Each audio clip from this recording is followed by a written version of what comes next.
ऐसी पवित्र भूमि है विश्वनाथ बाबा की। हमारे बीच में माननीय उत्तर प्रदेश शासन के मुख्यमंत्री श्री योगी आदित्यनाथ जी हमारे बीच में पधारे हैं और बहुत सनातन धर्म के लिए जो उन्होंने पताका फहराई है, वास्तवता है कि पूरे देश को दिखा दिया कि सनातन धर्म की एक झलक कैसी होती है। मैं माननीय जी से निवेदन करूंगा आपका आशीष वचन संपूर्ण लाखों शिव भक्तों तक पहुंचे, उसके लिए एक बार जोरदार ताली बजाकर आमंत्रित करते हैं।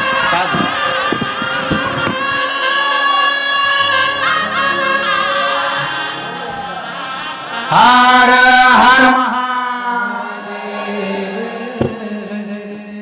नमः पार्वती पतिये हर हर।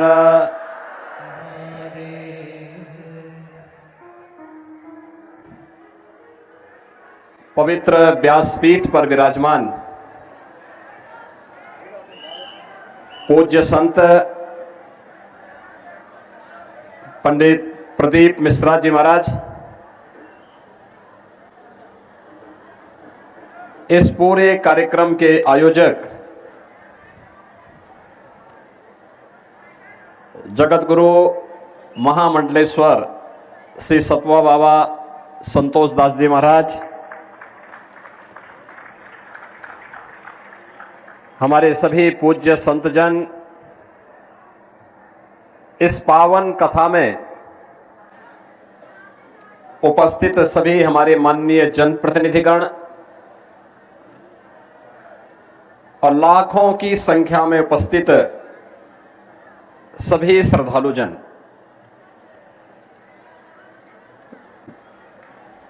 बाबा विश्वनाथ के इस पावन धरा पर और मां गंगा के इस पावन तट पर शिव महापुराण की इस पावन कथा को श्रवण का आनंद आप सबको प्राप्त हो रहा है। मैं सबसे पहले कथा व्यास पूज्य संत पंडित प्रदीप मिश्रा जी का आप सभी काशी वासियों की ओर से, प्रदेश वासियों की ओर से और श्रद्धालु जनों की ओर से हृदय से स्वागत करता हूं, उनका अभिनंदन करता हूं।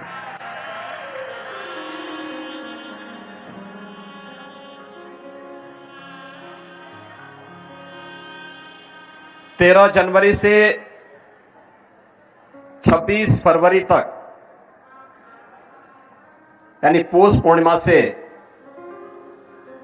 महाशिवरात्रि तक प्रयागराज की पावन धरती पर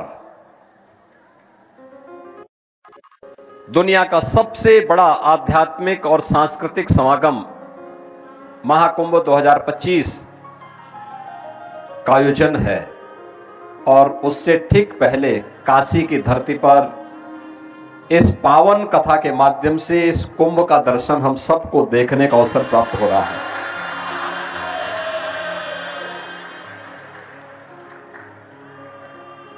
जिस अनुशासन के साथ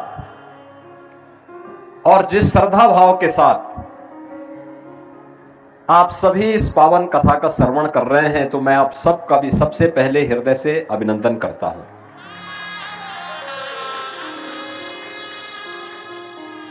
अभिनंदन दोनों प्रकार से, भगवान शिव का भक्त होने के नाते भी, सनातन धर्मावलंबी होने के नाते भी, और उत्तर प्रदेश का दायित्व भी मेरे पास है। तो उत्तर प्रदेश में पावन कथा का आयोजन हो रहा है, तो इस दृश्य से भी मैं अभिभूत हूं। इस सब दृश्य देख करके मुझे पहले से पता था। मुझे याद है गत माह पंडित प्रदीप मिश्र जी की एक कथा हापुड़ में होने वाली थी, तो अचानक वहां के प्रशासन ने कथा के आयोजन को निरस्त कर दिया। मुझे शाम को जानकारी मिली, मैंने कहा ये कथा के आयोजन को क्यों निरस्त किया गया? कहा साहब भीड़ ज्यादा हो सकती है। मैंने कहा उनकी कथा की तो चर्चा ही इस बात के लिए होती है कि वहां हजार में नहीं लाखों में गिनती होती है, लाखों में। लेकिन वे सभी श्रद्धालु होते हैं, भक्त होते हैं, परम भक्त होते हैं। और परम भक्त की सबसे बड़ी पहचान क्या है? वह अनुशासित होता है। जिसका आत्मानुशासन है उसका भौतिक द्रव्यों पर भी अनुशासन होता है, और वे सभी अनुशासित होते हैं। तभी कथा को अनुमति दे दिया जाए और भव्यता के साथ उस आयोजन को आगे बढ़ाने के लिए कार्यक्रम को आगे बढ़ाया जाए।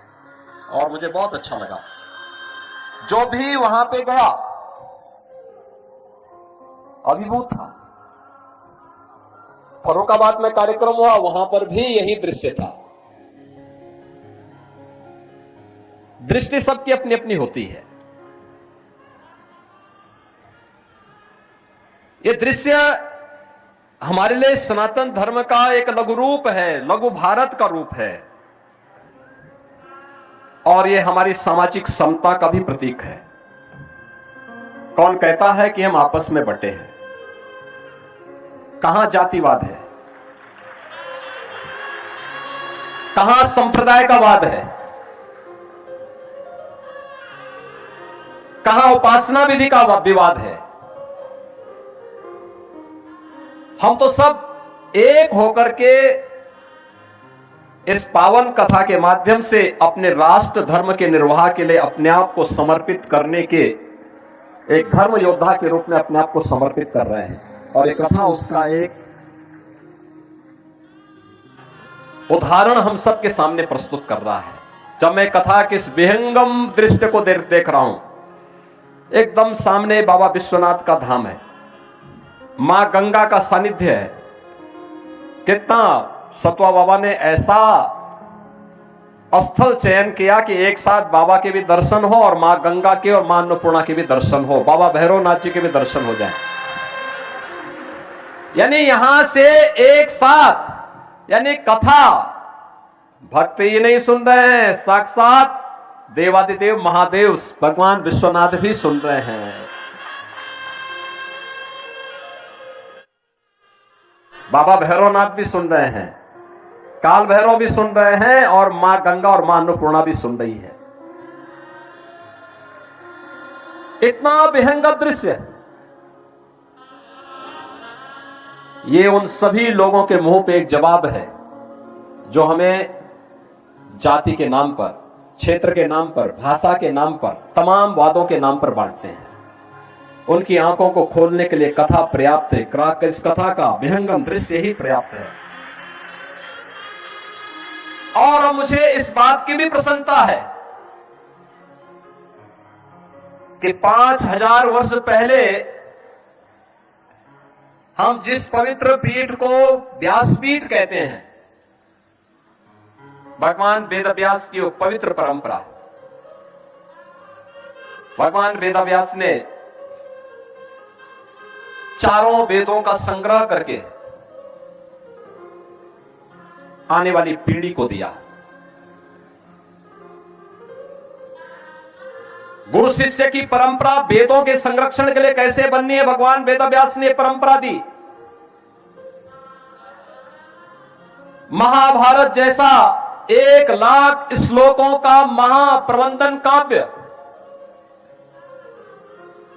उस पूरी टीम का नेतृत्व दिया। श्रीमद् भागवत महापुराण जैसा ज्ञान, भक्ति और वैराग्य का एक अद्भुत त्रिवेणी का महापुराण, मुक्ति का, यानी जीवन की सफलता का रहस्य जिसमें छुपा हुआ हो, वह जिस भगवान वेदव्यास ने दिया हो। पुराणों और उप पुराणों की रचना कैसे की जानी चाहिए, उसकी शुरुआत की। जिस भगवान वेदव्यास ने उस समय के सबसे बड़े राजवंश कुरु वंश को न केवल हर विपरीत परिस्थितियों में बचाया, बल्कि 8 पीढ़ियों का प्रत्यक्ष रूप से एक सार्थक निर्देशन देकर के उसका नेतृत्व भी दिया। उनका मार्गदर्शन किया और सदैव धर्म और न्याय के पथ पर ही चलते रहे, उसी की प्रेरणा देते रहे। अंततः भगवान वेदव्यास को भी बोलना पड़ा था। उस समय की स्थिति कितनी तनावपूर्ण रही होगी,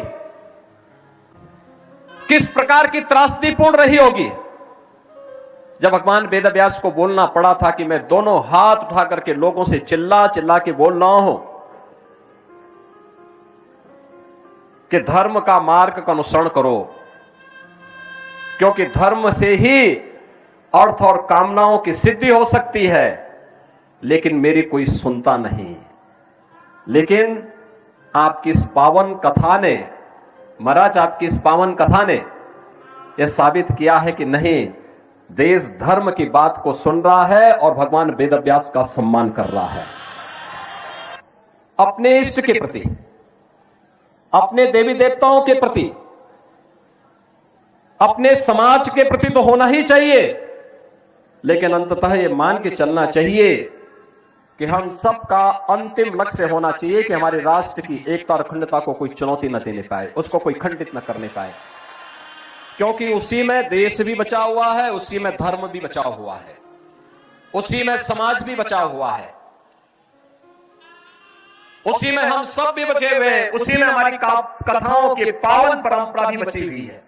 और उस पावन कथा के श्रवण का आनंद आप सबने लिया, आप ले रहे हैं, और वह भी काशी में।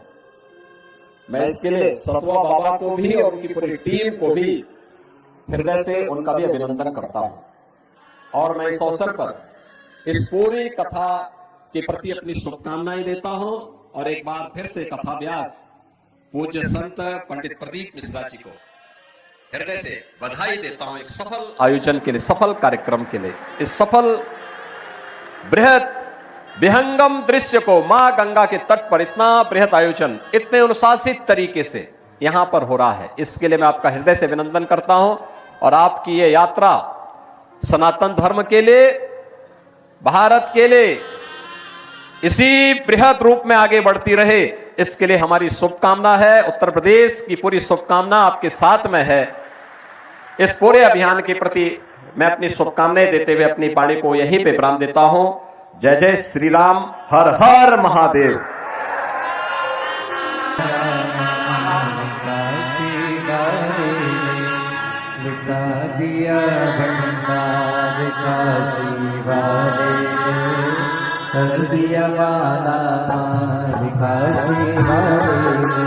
लुटा दिया, हाँ लुटा दिया, लुटा दिया, लुटा दिया, लुटा दिया, हाँ लुटा दिया।